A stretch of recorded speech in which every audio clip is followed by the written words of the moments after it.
I'd like to wish you a Merry Christmas and a wonderful New Year. Elvis really loved Christmas time. It was very sentimental to him. And it's sentimental to me, actually, too, driving up to the front. It reminds me when I arrived at Graceland. Never did I think that I would have my daughter and grandkids at that time, but here we are. I was always with my dad at Christmas time. We always spent Christmas together with Elvis because Christmas was the most important time of the year for all of us. Which was usually a pretty cheerful time. Elvis liked to see everybody. I think that the love for Christmas is just passed down genetically. This past Christmas, we had family with us. Elvis's double first cousin, Patsy, was there. Elvis was my double first cousin, and we were like brother and sister all our lives.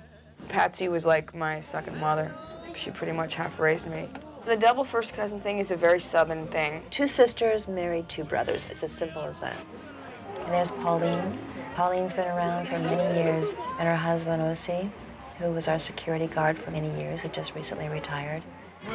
Whenever I'm back, there's still one lady remaining who used to cook and had actually been working there before I was even born. Been in this kitchen ever since he was 65. And she comes to the house, and I have my family over, and we still have dinner there. It's great to have Pauline cooking the same thing that she always cooked around this time. Gosh, Pauline. Those are the exact same pots and pans she cooked for us and I cooked for Elvis. I like pork chops and country ham, cream potatoes, stuff like that. I was raised up on it. Here's our table. It was beautiful. I was always lighting candles at that time, so it's nice to bring that atmosphere back again. We've had lots of good dinners here at Graceland. It's great to be all together again in this house. And the only one missing is Elvis, you know. Lisa's first Christmas. Vernon, Mr. Presley, dressed up as Santa, and he made the best Santa. Lisa actually thought it was Santa Claus and was so surprised. And Elvis, you know, was saying, "This is Santa, Lisa, look at this is Santa. Say hi to Santa." Christmas was always very special there. It snowed around Christmas time, and we made the biggest snowman. We all made a huge snowman, got carrots, and he loved that. He was always wishing that it would snow. Each Christmas, there was a Christmas tree always in the dining room, maybe one or two at different places in the house. I would put all the bulbs on and ask the guys to come in and put the tinsel on.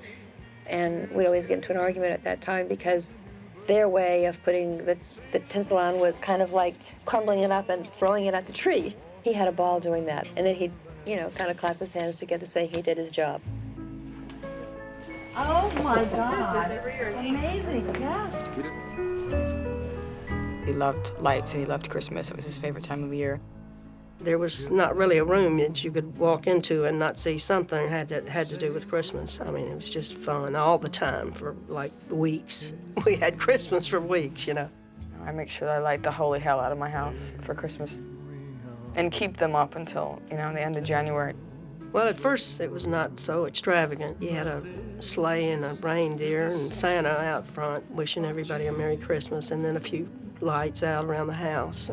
But over the years it grew, and he lit up all the trees out front. I remember him saying, "Oh my gosh, this is what they do out in Beverly Hills. Have different colored lights. I want to have this in front of Graceland." And they're still there.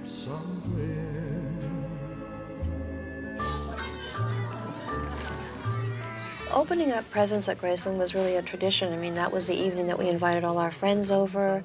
We had, oh boy, about 50, 60 people there. Elvis would give out presents, and it was a very special time. We'd be opening presents madly. Elvis had a gift for everyone. I've got anything that I think they might want. He's got a bag that's filled with toys for boys and girls again. I've got Daddy some suits. Mother goes to town now and she buys anything she wants, which makes me feel real good.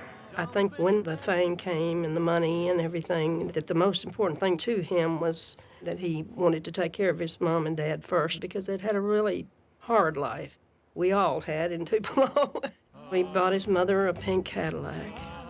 That was one of the first things he did. Just bought her dresses and jewelry and watches, you know, all kinds of things she hadn't had before. Anything that he knew that she would like, he bought it to make her happy. Very early on, I realized how much he liked giving people things. and how much he almost spent more on other people than on himself. Everything he would get, everyone would get the same thing. He'd get one for himself, he'd get one for everyone. One time I wanted a dog, and he found a pet store, told the owner to open it up in Memphis. We all went. Like, there was about 13 or 14 people. We got a dog for each one of those people. Oh my God, look at all these dog tags. I can't believe this. Jesus, look at the collection we have here. We had so many. From chows to Maltese to poodles to Great Danes. My brother was going off to college, so Elvis went out and got him a Mustang. Don walks out and he says, "Oh, wow," he mentioned something about the car, and Elvis just puts his hand in his pocket and he said, "Well, it's yours." My brother was absolutely floored. He could not believe it. The funny thing about it is we all hopped in it, and of course I didn't get to drive it. Don was in the car and Elvis drove. I always remember him giving cars. He'd like to watch people's faces light up and watch them freak out when they get it. Particularly cars were big. We're sorry that we couldn't give each one of you a new Lincoln, but they wouldn't sell us that many. I got lots of gifts from Elvis. I received jewelry and cars, homes. This is the home Elvis bought me in 1974. He said, "Jerry, you never had a home. I want to be the one to give it to you. Not many friends buy you a home." So I've been here ever since, and will be here till the end. He loved to watch someone's face, you know, with that surprise by handing the keys or handing a check or a piece of jewelry. I mean, he got great joy out of giving. He said he wanted to give us a gift to help fix up the house. And he says, how will $10,000 be? And I said, "Oh my God, $10,000. Both of us looked at him. What's he doing? So we kept on saying, no, we didn't want to take it, because, I mean, that was a shock. Oh, yeah, he wouldn't accept no for an answer. He just wrote out a check. I never saw him not doing something for somebody, ever. That's what he lived for. He said, "You know, I don't want to be some old guy that hoarded up millions of dollars." He said, "I want to enjoy it. I want to enjoy it, share it with my family, my friends." And boy, he lived by it. To be honest, Elvis really wasn't materialistic. He could care less about material things. That may be a shock to many people, but he was very, very simple. A very simple man. Trying to find out what to give him, that was a tough one. You know how hard it was to buy gifts for Elvis, and everybody would almost give him the same gift. I got exactly 282 teddy bears over the Christmas holidays. When he was reading Bibles, people would give him Bibles. But then the next year they might buy him guns, and he'd get into the guns. So just whatever we bought, he loved it. I was on my way to Vietnam, and there was this officer who was in the embassy and didn't have a pistol. And Elvis made the thing. He said, "I don't want that to happen to you." And that's when he bought me that Colt Python, which I wore every single day. At the ranch, he bought something like 40 trucks, giving them away. 40 trucks, can you imagine that?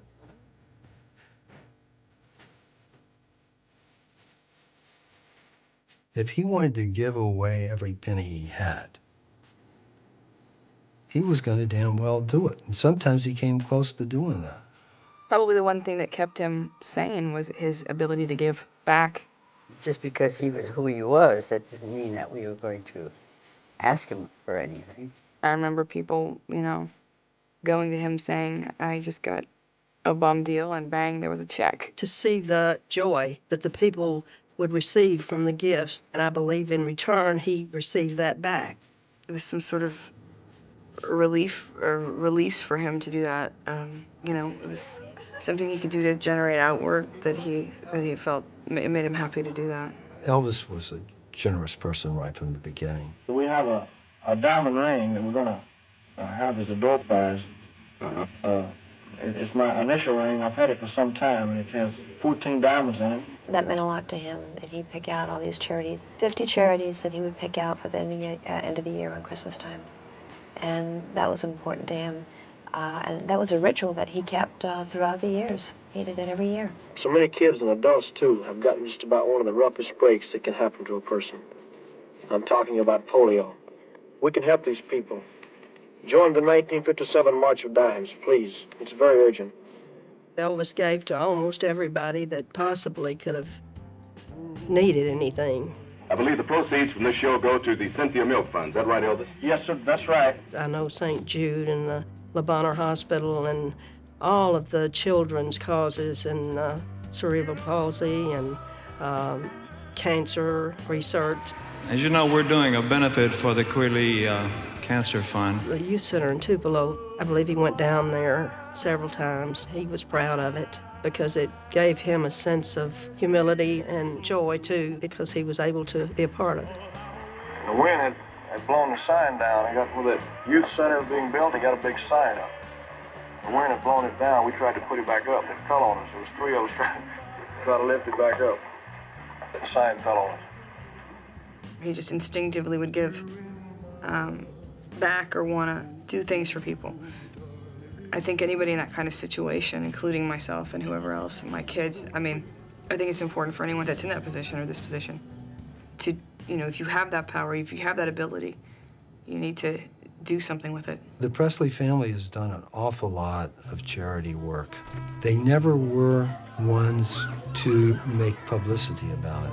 I'm, you know, every year pretty active in keeping up on foundations that he had started. Give every dime and dollar you can to this great cause. There must be lights burning brighter somewhere. He remembered that humble beginning, you know, that we all had, and he appreciated everything and everybody as much as he could. If I can dream. The original home was very surreal because it's very tiny. Lisa has taken her money and donated it to make homes for homeless people. She just likes doing it because she wants to help people.